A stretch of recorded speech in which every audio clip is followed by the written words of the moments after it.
Hello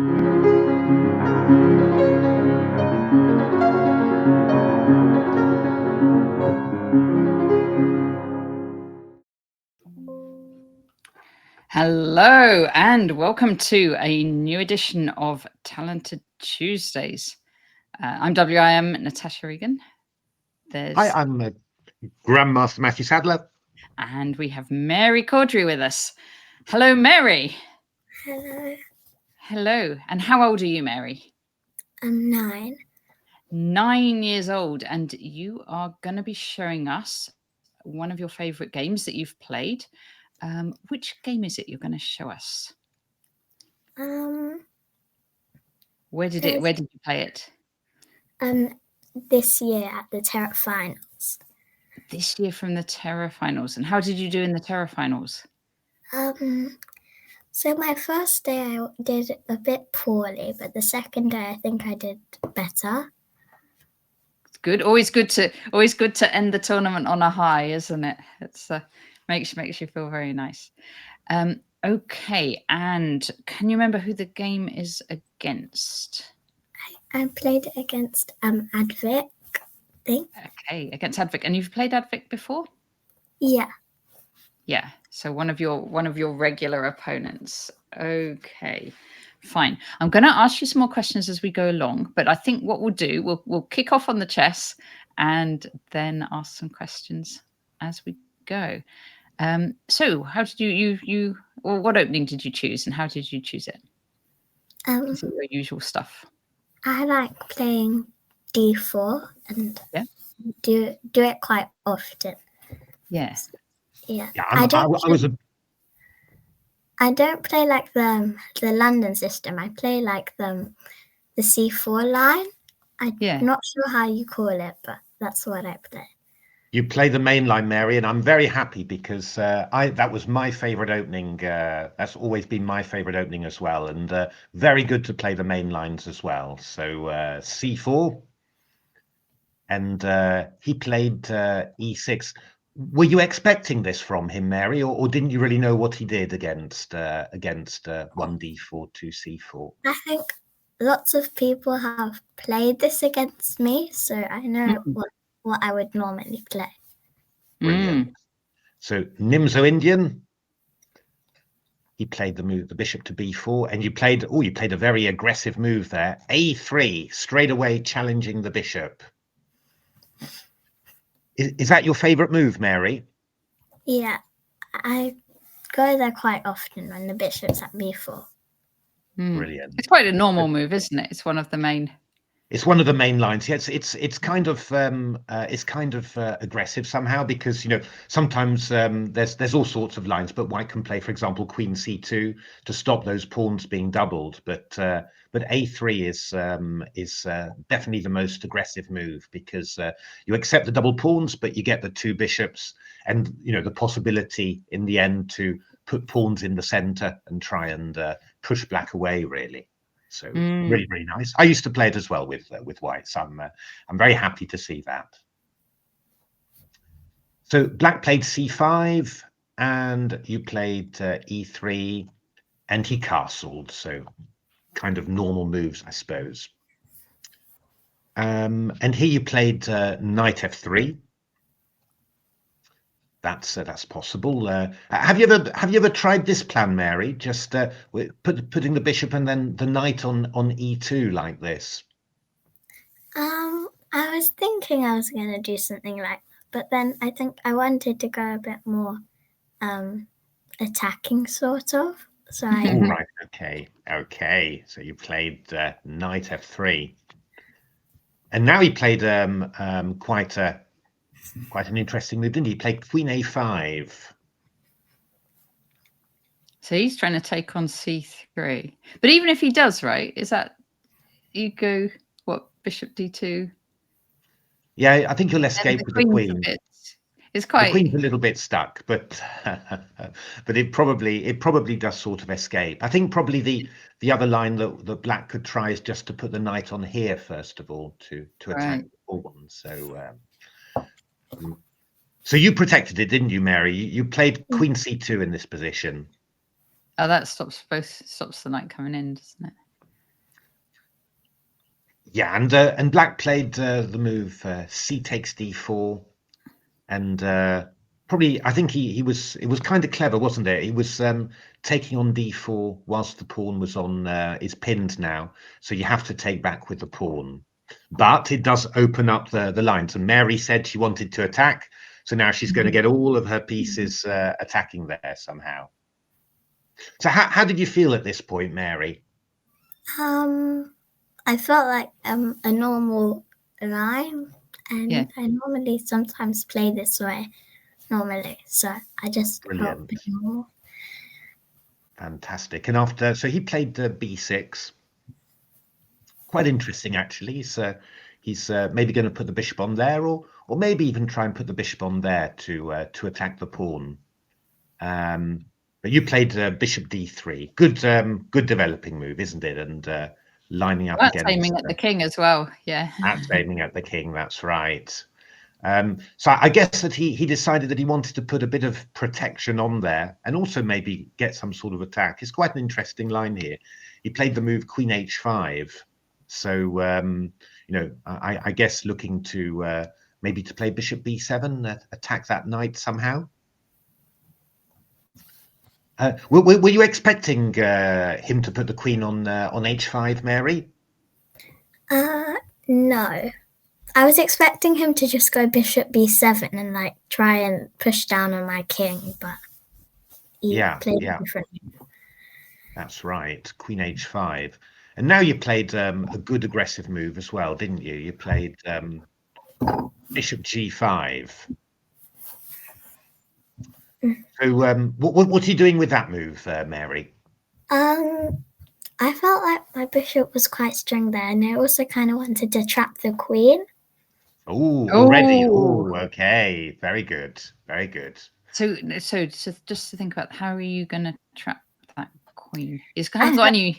We're going to see it in the game. We're going to see it in the game, Natasha. So, okay, well, let's not. Don't spoil the surprise. Spoil the surprise. Okay. I said I was going to ask you other questions in between. I'm going to throw in a question then. So what sort of thing, when you're not playing chess, what else do you like to do, Mary? Maybe do like crafts. Do you? Yeah. And I also like I also like doing like calm things normally, like making lots of stuff, like let's say helping cooking or like cleaning or something like that, or even meditating. Do you? Do you know, I once had a chess coach. His name's Bogdan Lalic, and he would bring to like my coaching sessions, he'd bring a pendulum, and we would and he said this meditating, and he'd use it to help decide which opening he recommended me to play. I didn't usually go along with it. I just played whatever openings I wanted to play. But do you do meditation before the game to put you in the right frame of mind, or do you do it on a regular schedule, or how do you do? No, I do it like sometimes a bit when I'm bored, like not really to calm myself down. When I'm a bit bored, I do it. Just pass the time. Yeah. Actually, they said that the world champion Gukesh does a meditation. He uses that as part of his routine, and that's really interesting, Mary. I often thought that it should be very useful, I think, for chess players, to be able to become calm and just focus their mind somehow. So that's really interesting, really, really interesting. Yeah, because chess can become quite stressful, especially if you're playing an important game, and so I imagine meditation. I've not tried it myself really, but I imagine it could help just kind of calming any nerves. Yeah. Oh, you have to try. You have to try before the game as well and see if it makes any difference. Yeah. So, but back in the game, and then you come out with really aggressive moves. It's brilliant. Well, that's right. I mean, this is not calm somehow. We're threatening to weaken the king's position, and Mary's also eyeing the queen as well. Actually, he played an interesting move here, not one I'd expected. He played the move King H8. And I guess that what he was sort of thinking about, it's quite aggressive actually. He was thinking if you take the knight, double the pawns, that looks weak.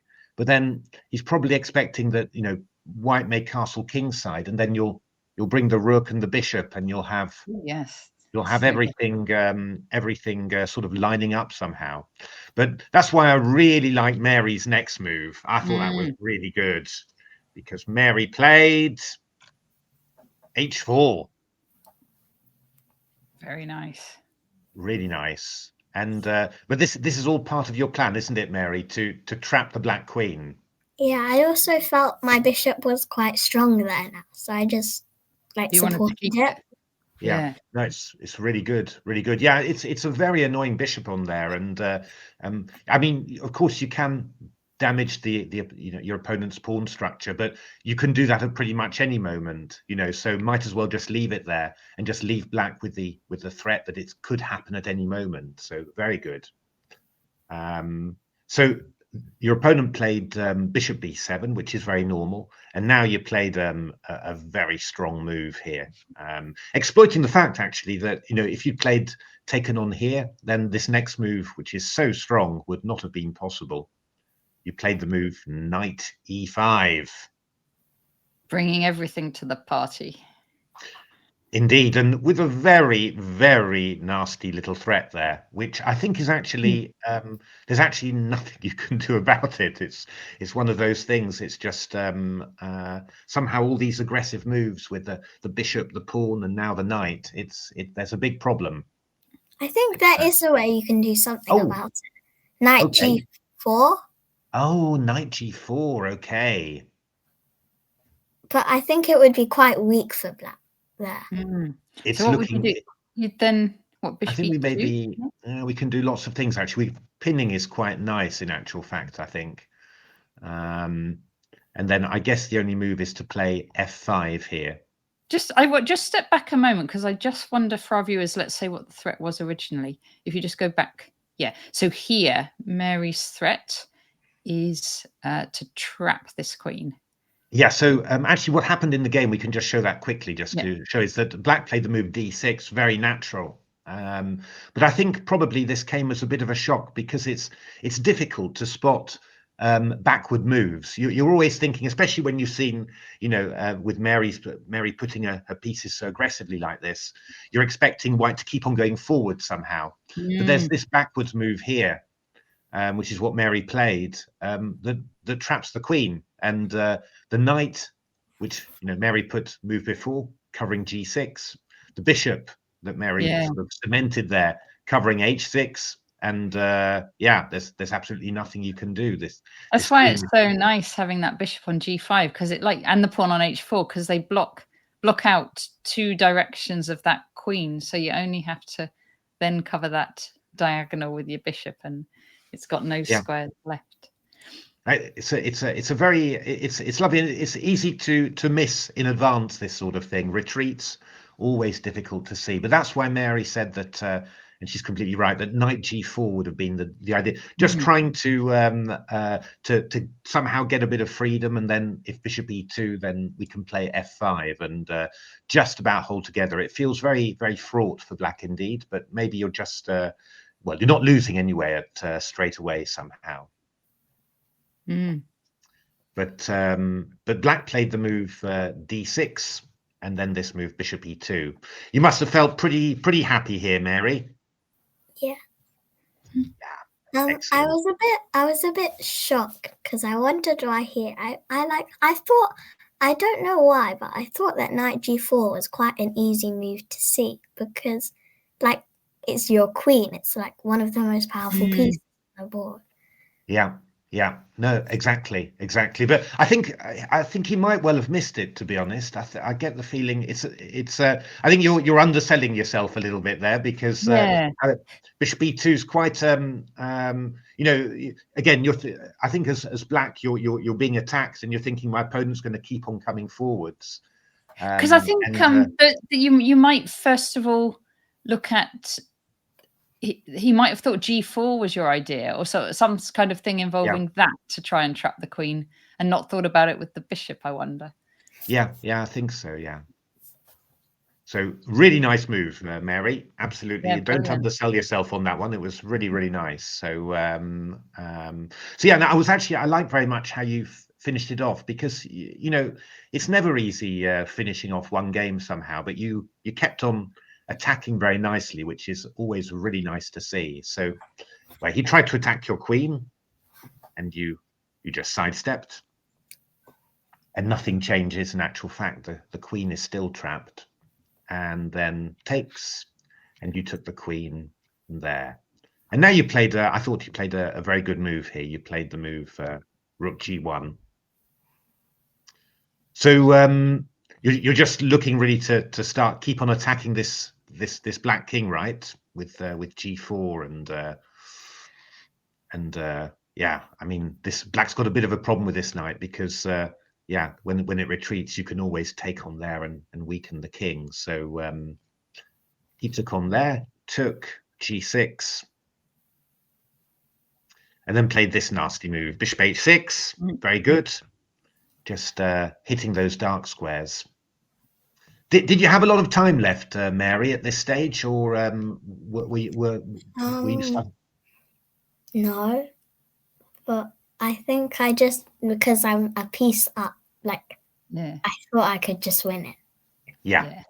No, absolutely. And I thought you played it really nicely and aggressively, because he played f5, and then you chased away his bishop, and then you chased away his knight as well. So that was just really getting control, because that knight's, you know, controlling some dark squares somehow. But once you do this, you just get all that control, and then opened up a file again. It's quite nice, because, isn't it? Because it's like sometimes one's instinct, when one's like loads ahead of material, you might just go on the defensive, and and sometimes things can go wrong when you get too defensive like that. But you've done the opposite and just kept out. Seize the moment, really, you know, and just used all the advantages that you have in your position to get even more advantages. I liked it very much, actually. So knight there, and I thought I liked this move as well, rook e1. Thought that was very good as well, because you know there's the temptation to say, oh, I started off with my rook on here, I'll keep on going, but no, you just put it to an open file, and obviously there's a lot of threats coming in here as well. So that's like Alpha Zero used to do, redeploy its rooks onto open files like that when you were thinking it was doing one thing and switching plans. Exactly. And there's another very good move coming up, which I like very much, which was this move, d5. So blocking out the bishop, and also getting ready to put your queen on the long diagonal. It's very nice. I like very much, Mary. You were sort of linking up your pieces very nicely, I thought, all the time. You know, combining them and putting them on active squares, and that just made, you know, winning this game very, very easy somehow. So it was really good. I'm gonna ask another question out of the blue. Go for it. Mary, where have you traveled? Have you traveled to play chess? Have you traveled anywhere interesting? Or, yeah. I traveled country once to like Prague. Oh, Prague's beautiful. Because, well, I had like a chance that they invited me to play for their English chess like team. Oh, wonderful! So I went there. And I also went to like Liverpool for the British chess, because I like that. Saw you at Liverpool. Yes, tell us a bit about your tournament at Liverpool. You did well, I think, in Liverpool, didn't you? Yeah. You were what section were you playing in at Liverpool? Under 10. Yes. And I've forgotten exactly how you did, but I think you got a. You were always at the top of the rankings there somehow. We always saw your name towards the top there. So it's played very, very well indeed as well. Yeah. Yes. So let's have a look. By the way, you always play d4 as white. What's your favorite opening as black, Mary? Sicilian. Yay. Fantastic. I like the Sicilian too. Playing all of my openings. And against 1d4? d5. And I do quite a solid like kind of setup, but then I start attacking in that. Like, Hey, yes. Brilliant. That's Lull really, them really into a good. false sense of security Yeah. first. Make it look Exactly. like you're going to play all solid, and then suddenly hit them with an attack. Exactly. I always used to Watch play out like for that as Mary, well. everybody. Yeah, I always used to play like that as well. Just you start solidly and then you start looking how you can get at your opponent's king. Excellent. So played knight c5, the opponent. So queen d4, excellent move. Just following up on that d5. Knight d7. And then I thought this was very good as well, Mary. You just swap off the pieces. You're up in material, so just swap off the pieces. And just like that, there's no chance at all that black's going to do anything at all there to you. And obviously, when you exchange off pieces, it makes it even easier for your queen to invade, in whatever way you want somehow.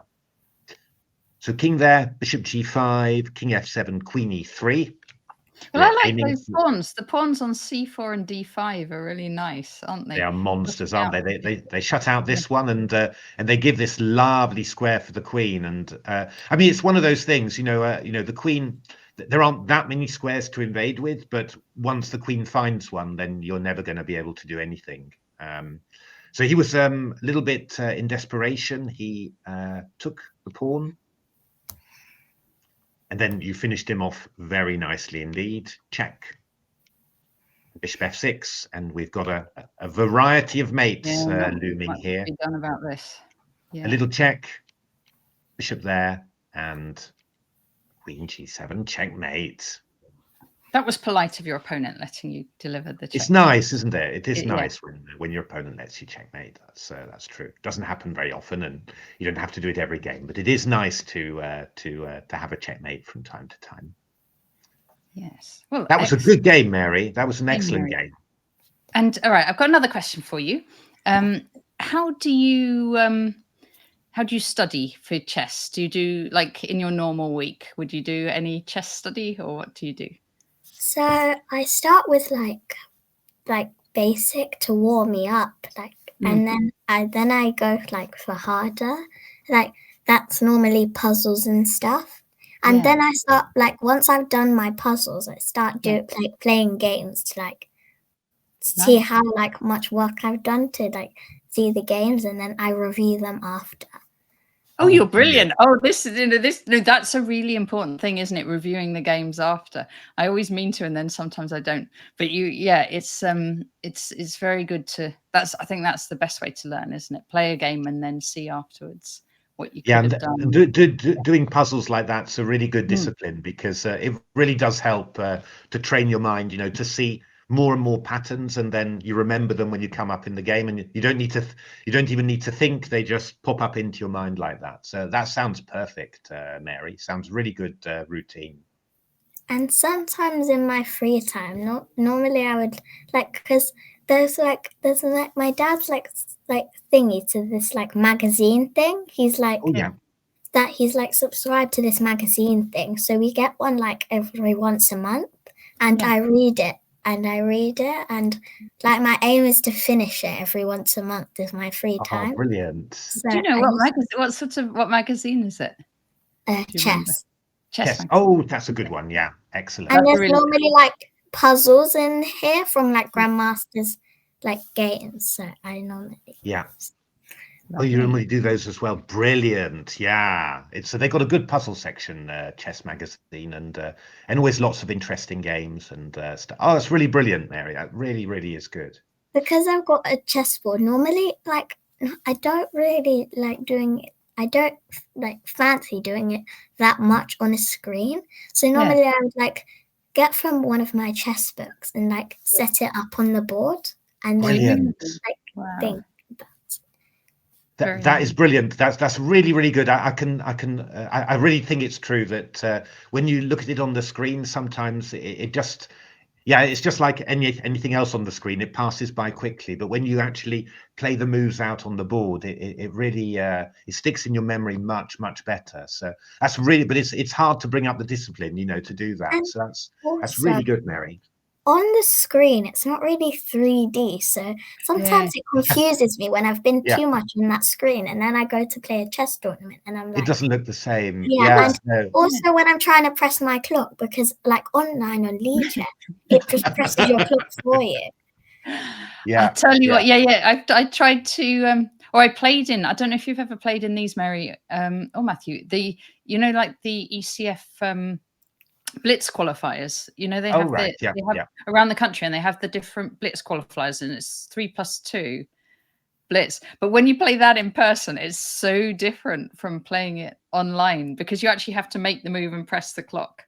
And online you can free move. Oh, you can pre-move as well, like that. Yeah. You ought to be able to pre-move. Yeah, and no, it's so much the time control in real life over the board feels way faster, I think, than online. Do you like rapid chess? What's your favorite time control? Well, I do really like long games, but now I've done quite a lot of chess tournaments that are rapid, and I'm start getting more used to the rapid time. So brilliant. Yeah.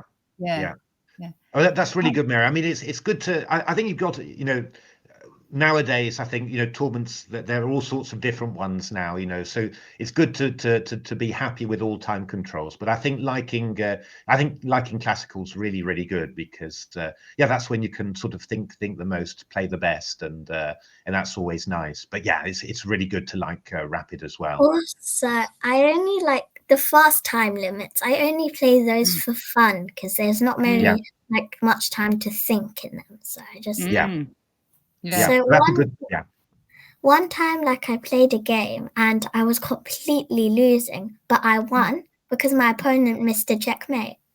Okay.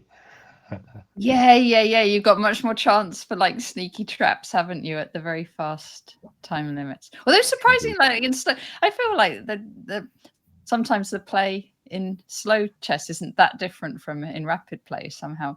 And there's still sometimes it works, these tricks, and you don't think it will, but sometimes it does. So, No, brilliant. Oh, fantastic, Mary. It sounds like it's really, really, really lovely to hear how you're training and how you're doing all that work, because it sounds really, really good. So, lovely. And that bit about putting the pieces on the board, I've heard it say that if you're in the same state of mind when you're studying as when you have to actually do it, then you remember things best, or that's how learning kind of works best. So if you're playing it on actual pieces and it's just like a tournament game, I think maybe you remember things better, or somehow the situation in your brain, it kind of the learning sticks somehow. I mean, the pieces are there, so it looks familiar when it comes on the board, whereas you don't have to make the translation from that from your screen to the board. So it's Sometimes I also do like online coaching things, like sessions, because my uncle's like an international master. Oh, really? Oh, now you've got to tell us who your uncle is. We're intrigued. Go on. Who's your uncle? What's your uncle's name? His name's Daniel Cawdery. So he teaches me because like he's an international master, and sometimes my dad teaches me because he's quite good at chess too. He's like a 2000 something. So wow. All right. Okay. No, it's nice to have people in your family that you can play with at any time you want. That's really nice. That is my dad is not a strong player, but when I beat him for the first time, he never played with me ever again. So I hope if you beat do you beat your dad normally, or do you beat your dad sometimes? I sometimes, like most of the time, I lose, but sometimes when I'm in like a very angry mindset, I normally just punish him. This is wonderful. Okay, thanks, Mary. We'll leave it there with your angry mindset, and brilliant for your dad to keep playing once Scary Mary. Oh, Scary Mary, that sounds good. Once Scary Mary has got in the angry mindset. Brilliant. Yeah, No, it's but been it was a fantastic game fantastic game, Mary. You know, really, and really, really lovely, very attacking, and but keeping yeah, control as well. So that was really, really yeah, nice. and really brilliant to hear how you're training at chess and all of that. It's really, really wonderful. So, you know, do carry on, and yeah, we'll be watching your games in the future with lots and lots of interest and pleasure. Excellent. So I've been Natasha Regan. I've been Matthew Sadler. I've been Mary Cawdery. Thank you all very much for watching.